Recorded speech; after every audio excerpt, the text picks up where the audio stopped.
നമസ്തേ, എല്ലാവർക്കും നമ്മുടെ സഹൃദയ ഹിന്ദി സ്റ്റഡി ക്ലാസ്സിലേക്ക് സ്വാഗതം.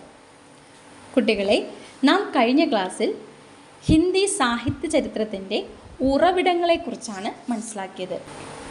നമുക്ക് ഇന്നത്തെ ക്ലാസ്സിൽ ഭക്തകവിമാരെക്കുറിച്ചുള്ള വിവരങ്ങൾ നൽകുന്ന ആദ്യത്തെ പുസ്തകമായ ഭക്തമാലിനെക്കുറിച്ച് കൂടുതൽ മനസ്സിലാക്കാം. ഭക്തമാൽ ഇസ്കാ ലേഖക് ഹെ നാഭാദാസ്. നാഭാദാസിനെ കുറിച്ച് ഹിന്ദി സാഹിത്യത്തിൽ കൂടുതൽ വിവരങ്ങൾ ലഭിച്ചിട്ടില്ല.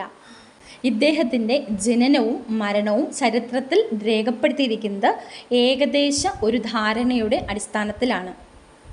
നമുക്ക് ക്ലാസ്സിലേക്ക് കിടക്കാം.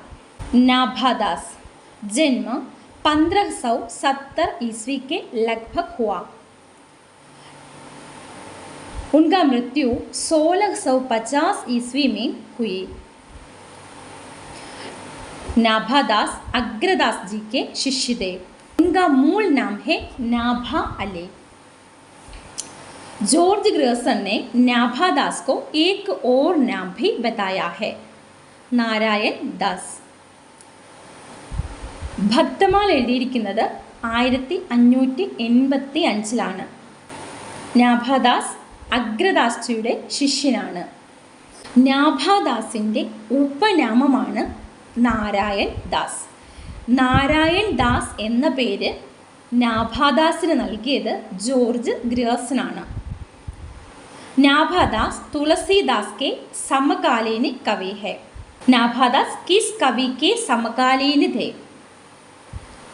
नाभादास तुलसीदास के समकालीन कवि थे. नाभादास के दो ही रचनाएं मिलते हैं. पहली रचना है भक्तमाल. यह चर्चित रचना है. इसका रचनाकाल 1585 ईस्वी है. दूसरी रचना है अष्टयाम. നാഭാദാസിൻ്റെ 2 രചനകളാണ് ലഭ്യമായിട്ടുള്ളത്. ആദ്യത്തേത് ഭക്തമാലും രണ്ടാമത്തേത് അഷ്ടയാമുമാണ്. ഈ ഭക്തമാൽ എന്ന രചന വളരെ പ്രസിദ്ധമായ ഒരു രചനയാണ്. ഇത് എഴുതിയിരിക്കുന്നത് 1585 നാഭാദാസിൻ്റെ രണ്ടാമത്തെ രചനയാണ് അഷ്ടയാം. ഇതൊരു ചമ്പു കാവ്യാണ്. ഇവിടെ ഒന്ന് ശ്രദ്ധിക്കുക, കവി രസ്ഖാൻ അഷ്ടയാം എന്ന പേരിൽ ഒരു ലഘുകൃതി രചിച്ചിട്ടുണ്ട്. നമുക്കിനി അടുത്ത പോയിന്റ് നോക്കാം. നാഭാദാസ് की प्रसिद्ध रचना है भक्तमाल. यह व्रज भाषा में लिखी गई है. നാഭാദാസിൻ്റെ പ്രസിദ്ധ രചനയായ ഭക്തമാൽ വ്രജ് ഭാഷയിലാണ് എഴുതിയിരിക്കുന്നത്. ഇത് വളരെ പ്രധാനപ്പെട്ട ഒരു പോയിന്റാണ്. ഇതിൽ 200 ഭക്ത കവിമാരെക്കുറിച്ചുള്ള വിവരങ്ങളാണ് നൽകിയിട്ടുള്ളത്. ഭക്ത കവിയോं के विषय में जानकारी देने वाली पहली पुस्तक है ഭക്തമാൽ. ഭക്ത കവിമാരെക്കുറിച്ചുള്ള വിവരങ്ങൾ നൽകുന്ന ആദ്യത്തെ ഗ്രന്ഥമാണ് ഭക്തമാൽ. ഇത് വളരെ പ്രധാനപ്പെട്ട പോയിന്റാണ്. അടുത്ത വളരെ പ്രധാനപ്പെട്ട ഒരു പോയിന്റാണ്, ഭക്തമാൽ पर प्रियादास ने रसबोधिनी नाम से एक टीका लिखी गई है. इसमें छंदों की संख्या 215 बताई गई है. പ്രിയാദാസ് രസബോധിനി എന്ന പേരിൽ ഭക്തമാലിനെ കുറിച്ച് ഒരു ടീക്ക എഴുതിയിട്ടുണ്ട്.